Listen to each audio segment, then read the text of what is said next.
Hello everyone, welcome back. So today we are just going to move forward with our last decorator, that is built-in decorator in Python, right? So let's just see here, built-in decorator. This is basically, you can see here built-in decorator is another kind of decorator. So this is already we have some two to three top built-in decorators, okay, types of built-in decorators. So first one would be a static method.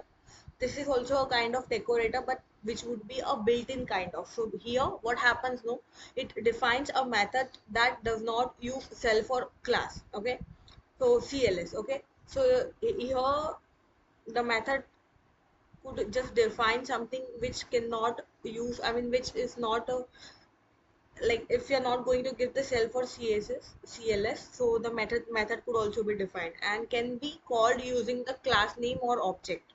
Okay, let me just move you towards the Visual Studio Code and let's just see a practical example of I'm just going to create out a class math here, and let's just try to get the static method class example here.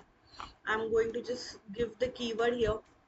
You can see here ID is already suggesting a statistic method, okay, sorry, static method, and we are going to just create out a method, let's say add, which is going to get two parameters a and b, which we need, sorry, which we need to perform the operations on, and we are just going to simply return out a plus b's logic, okay.